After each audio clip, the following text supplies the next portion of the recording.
আসসালামু আলাইকুম। সবাইকে শুভেচ্ছা জানাচ্ছি। মাসুম মাহবুব দেখছেন ওপেন দ্য ইউটিউব চ্যানেল এবং মাসুম মাহবুব ফেসবুক পেজ।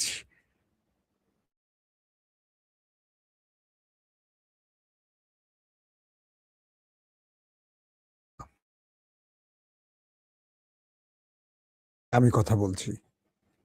অর্থাৎ মাসুম মাহবুব ফেসবুক আর ওপেন দ্য ইউটিউব চ্যানেল এই দুটো হলো আমাদের। আর আমাদের ডকুমেন্টেশন এর জন্য একটা স্পেশাল চ্যানেল করা হয়েছে ওপেন ভিউ টিভি। আর সেখানে আপনারা দেখলে বুঝবেন নতুন একটি চ্যানেল ওপেন ভিউ টিভি। এই ৩ টির বাইরে আমাদের কোনো প্ল্যাটফর্ম নেই। বাকিগুলো সব ফেক চ্যানেল। দর্শক যারা শিরোনাম দেখে ঢুকেছেন একেকজনের মনের মধ্যে একেকটা প্রশ্ন তৈরি হয়েছে যে ট্রাম্পের জন্য ইরানের হাত ছেড়ে দিচ্ছে চীন নাকি গলা ধাক্কা দিচ্ছে চীন। দুর্দান্ত কিছু খবর দেব, তারপর আপনারা পুরো বিষয়টি হয়তো স্পষ্ট বুঝতে পারবেন। যখন ট্রাম্প চীনে আছে তখন পাকিস্তান এবং চীনের সফরে আছেন তখন পাকিস্তান এবং ইরান কি করেছে? পাকিস্তান তার ফাত্তা-4 ক্রুজ মিসাইল পরীক্ষা চালিয়েছে। এটা নিয়ে আমি কালকে লাইভে বিস্তারিত বলেছি। একই সময় হরমুজ প্রণালীতে একটি অভিযান চালিয়ে ইরান মার্কিন স্বার্থ সংশ্লিষ্ট জাহাজকে আটক করেছে। অর্থাৎ ট্রাম্পকে বলে দিচ্ছে প্রতিবেশী দুটো মুসলিম দেশ ইরান এবং পাকিস্তান, তুমি যা কিছুই করো না কেন আমরা আমাদের অবস্থানে আছি।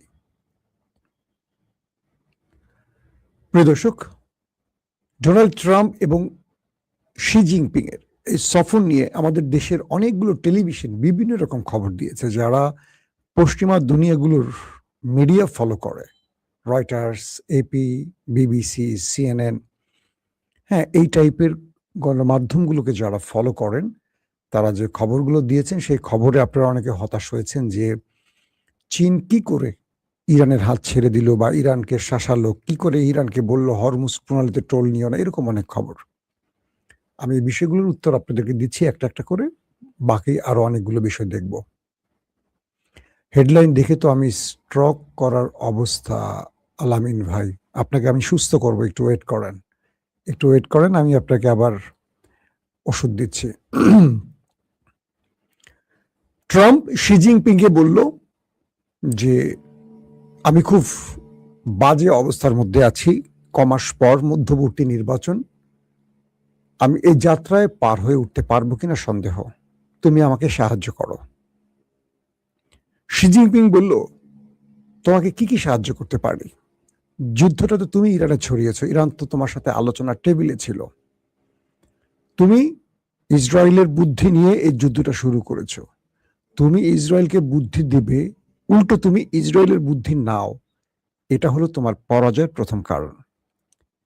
তারপর ট্রাম্প আবার বললেন শি জিনপিংকে হরমুজ প্রণালী খুলে দিতে বলো, সেখান থেকে টোল নেয়া ইরানকে না বলো, যেন ইরান সেখান থেকে টোল নিতে না পারে। মিস্টার শি জিনপিং বললেন দেখো এটা ইরানের বিষয়, আন্তর্জাতিক জলরাশি বা একটা রাষ্ট্রের ভেতরে যে জলসীমা আছে, পৃথিবীর বহু দেশ সেখানে টোল নিচ্ছে, এখন আমি ইরানকে স্পেশালি কি করে না বলি? তবে আমি ইরানকে টোল দিয়ে আমার তেল বহন করছি, মানে চীন তো ইরানের কাছ থেকে প্রায় 80% তেল কিনে থাকে, বলছে আমি নিজেই তো ইরানকে টোল দিয়ে আমার তেলের জাহাজগুলো, তেলের ট্যাঙ্কারগুলো আনছি। বাট ইরান আমাকে টোলের কথা বলছে না, ইরান বলছে এই চার্জ, ওই চার্জ, সেই চার্জ, আমি সেভাবে দিচ্ছি। ট্রাম্প বললেন যে হরমুজ প্রণালীটা খুলে দিতে হবে।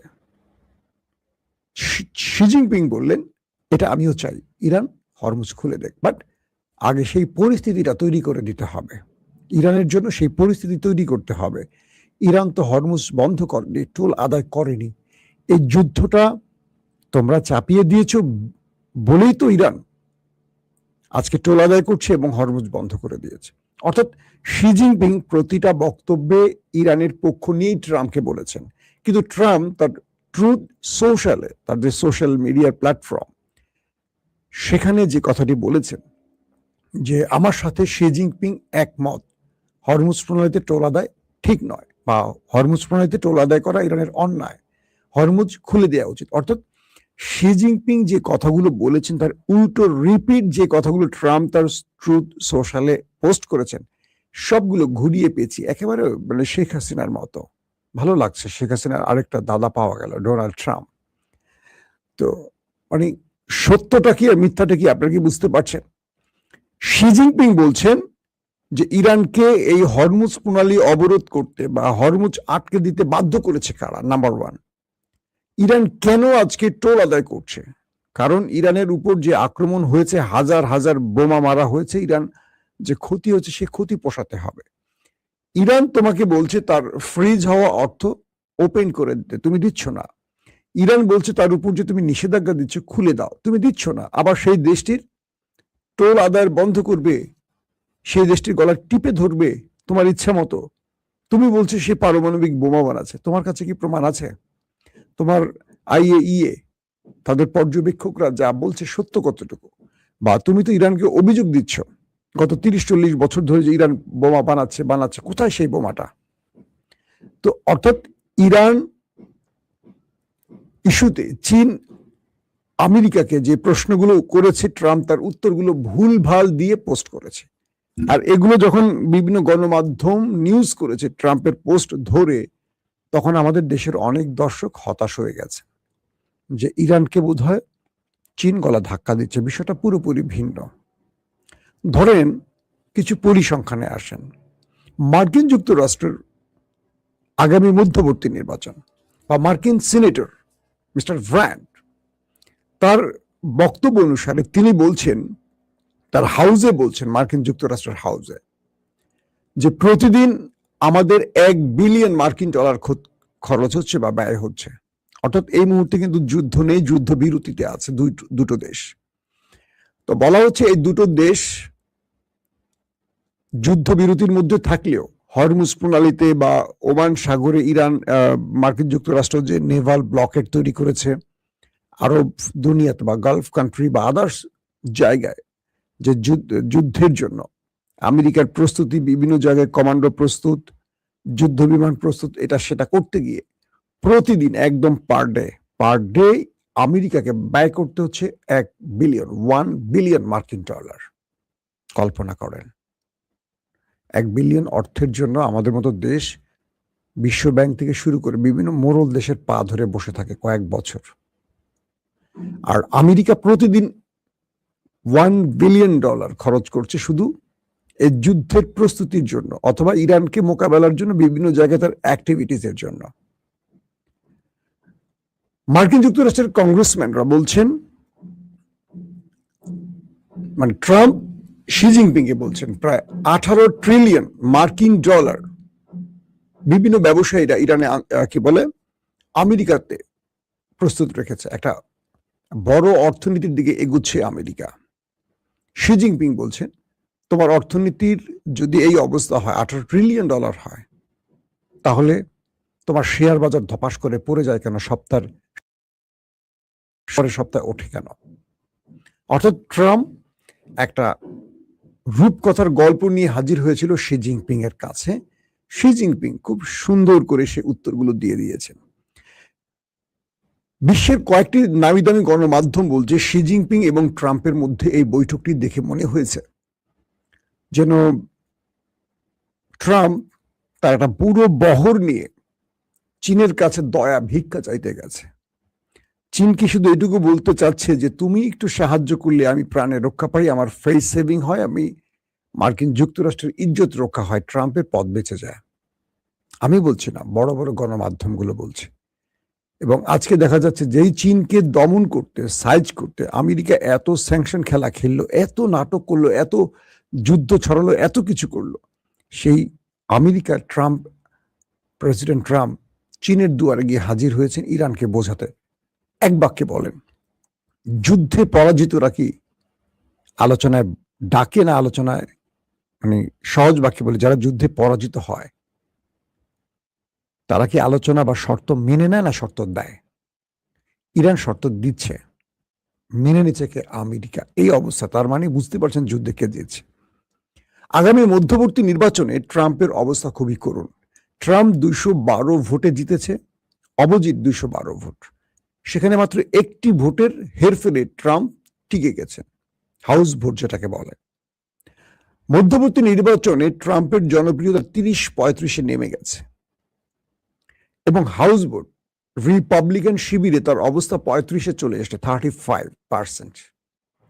তো এই মধ্যবর্তী নির্বাচনে ট্রাম্প হয় হেরে যাচ্ছেন অথবা ইমপিচমেন্টের সম্মুখীন হচ্ছেন, এটি বলছে মার্কিন গণমাধ্যম। তো এখন ট্রাম্পকে বাঁচতে হলে ইরানের কাছ থেকে একটা ফেস সেভিং তার ফরজে আইন হয়ে গেছে। যদি তিনি এই ফেস সেভিংটা না পান তাহলে তার করুণ পরিণতি আসছে। এই ফেস সেভিংটার জন্যই মূলত তিনি চীনে দৌড়ে গেছেন। পাশাপাশি ইরান যে কাজগুলো করছে, ইরান তো বুঝে গেছে, ইরানের সাথে তো চীনের কথা হচ্ছে প্রতিনিয়ত। ট্রাম্প কি বলেছে, চীন ট্রাম্পকে কি বলেছে, চীন সেই বক্তব্যগুলো আবার ইরানকে পাঠিয়েছে। ইরান তো সব জানে। আমরা হয়তো গণমাধ্যমে দেখছি একটা, বুঝছি একটা, শুনছি একটা। চীন তার প্রতিটি বক্তব্য ট্রাম্পের সাথে হওয়া প্রতিটি ইরানকে জানাচ্ছে। ইরান সেই আলোকে তার বাকি প্রস্তুতি সারছে। এর মধ্যে সৌদি, পাকিস্তান, তুরস্ক, কাতার, তারা যে জোটের কথা ভাবছে, সেই জোট ইরানের বিরুদ্ধে যাবে না আমেরিকার বিরুদ্ধে যাবে, সেগুলো নিয়েও গণমাধ্যম, বিশ্বের পশ্চিমা গণমাধ্যম নানান রকম তথ্য প্রচার করছে। প্রশ্ন হলো, এই ঐক্য নিয়ে বা এই জোট নিয়ে ইসরায়েল কেন ভয় পাচ্ছে?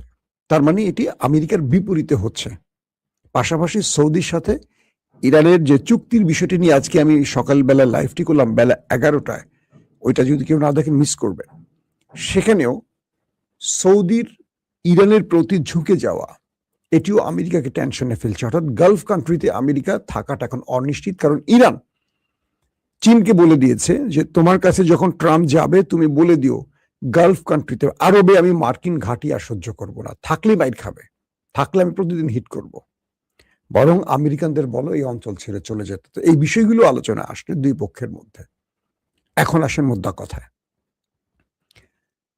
ইরান বলছে সে নিউক্লিয়ার বোমা তৈরি করবেই, কারণ এই নিউক্লিয়ার বোমাটি তার কাছে না থাকার কারণে আমেরিকা, ইসরায়েল দুঃসাহস করেছে তার উপর হামলা করতে। যদি উত্তর কোরিয়ার মতো তার কাছে থাকতো তাহলে তাকে আক্রান্ত হতে হতো না। তো ট্রাম্প যেটি বলছিল যে আমাকে ইরান বলেছিল তার সমৃদ্ধকরণ নিউক্লিয়ার আমাকে দিয়ে দেবে, ইউরেনিয়াম আমাকে দিয়ে দেবে, চীন ইরান বলছে না এরকম কথা আমরা বলিনি, এটি মিথ্যা কথা। এটি যেখানে আছে সেখানে হামলা করা হয়েছে, মাটির নিচে চাপা পড়ে আছে। ট্রাম্প বলছে ওকে ফাইন, আমি এটাকে উদ্ধার করতে চাই, আমি নিজের টিম পাঠাই। ইরান বলছে কখনোই সম্ভব না, তুমি আমার ভূমিতে ঢুকবা কেন, তোমাকে আমি বিশ্বাস করি না, তার থার্ড কোনো দেশকে দাও, এটা সম্ভব না, আমার দেশের ইউরেনিয়াম আমি আমার মতো করে আমি এটা সংরক্ষণ করবো, আমি কাউকে দেব না, তোমাকেও আসতে দেব না। এই বিচারটাও ট্রাম্প দিয়েছে শি জিনপিংকে। শি জিনপিং নাকি বলেছে ট্রাম্পকে ইরান নিউক্লিয়ার এটা আমরা চাই না। এই খবরটি গণমাধ্যমে আসছে, বিভিন্ন ইউটিউবে আপনারা দেখেছেন, ফেসবুকে দেখেছেন। কারণ ইরান এগিয়ে যাওয়া মানে রাশিয়া এবং চীনের মিত্র হিসাবে ইরান শক্তিশালী হওয়া। যেমন আমেরিকা তার মিত্রদেরকে শক্তিশালী করে তার মানে তার হাতকে শক্তিশালী করার জন্য। পাশাপাশি আরব রাষ্ট্রগুলো ইরানের সাথে গোপনে যে যোগাযোগ রক্ষা করে এগিয়ে চলছে, এটা নিয়েও যথেষ্ট টেনশনে ট্রাম্প এবং নেতানিয়াহু। বলা হচ্ছে ট্রাম্প আসছে নির্বাচনে হেরে যেতে পারেন, ইমপিচমেন্টের মধ্যে পড়তে পারেন, গদি হারাতে পারেন। আবার বলা হচ্ছে জেডি ভেন্স ভাইস প্রেসিডেন্ট, তিনি প্রেসিডেন্ট হয়ে যেতে পারেন। মার্ক রুবিও তিনিও এই সফরে গিয়েছেন অনেকটা গোপনে। তো সম্মিলিত সকল প্রচেষ্টার পর যে কথাটি তৈরি হচ্ছে বিশ্ব গণমাধ্যমে, সেটি হলো ইরানের কাছে আমেরিকার পরাজয়টা আমেরিকা মেনে নিয়েছে। আমেরিকা বলছে এই যুদ্ধে আমাদের পরাজয় হয়ে গেছে এবং বিশ্ব ইরানকে যেভাবে কুর্নিশ করছে, সেলুট করছে, তাতে করে আমরা এটুকু বুঝে গেছি ইরান জিতে গেছে আর আমেরিকা হেরে গেছে। কারণ এখন পর্যন্ত যেমন ইতালি এবং ব্রিটেনের যুদ্ধ জাহাজ এগিয়ে আসছে হরমুজের দিকে, এই খবরটি আপনারা কম বেশি অনেকে দেখেছেন। কিন্তু ওরা বলছে যে আমরা ইরানের সাথে লড়াই করতে আসছি না, মানে ইরানকে এতটা ভয় পায়, আগেই বলছে যে আমরা লড়াই করতে আসছি না, আমাদের জাহাজের নিরাপত্তার প্রয়োজনে আমরা আসছি। ইরান বলছে তুমি যেখানে আসো সমস্যা না, আমার টেরিটরির মধ্যে ঢুকো না। তাহলে খবর আছে, আমি আমেরিকার সাথে যে আচরণ করছি তোমার সাথে সেই আচরণ করব। তো এই পরিস্থিতির মধ্যে ইরান পুরো খেলাটা এখন তার হাতের মধ্যে নিয়ে খেলছে। মধ্যপ্রাচ্যের পুরো কন্ট্রোলটা এখন ইরান তার হাতে নিয়ে আসছে। কারণ কি, আরব আমিরাত ছাড়া বাকি দেশগুলো আরবের ইরানের সাথে গোপনে সমঝোতা করতে চাইছে এবং ইরানকে বলছে যে তুমি আমাকে নিরাপত্তা দাও, প্রয়োজনে আমি তোমার কথা শুনবো। সৌদির মতো মুসলিম বিশ্বের মোড়ল যদি বলে আমাকে নিরাপত্তা দাও, আক্রমণ করবা না, তাহলে আমি তোমার কথা শুনবো। মানে কি, বাকি দেশগুলো তো ইরানের কাছে মাথা নত করে বসে থাকতে হবে। এই লড়াইটা ইরানকে সম্মানের আসনে আসীন করেছে, আর ডোনাল্ড ট্রাম্পকে এখন ভিখারির ঝুলি নিয়ে চীনের দরবারে পাঠিয়েছে। প্রত্যেকে ভালো থাকবেন। আল্লাহ হাফেজ।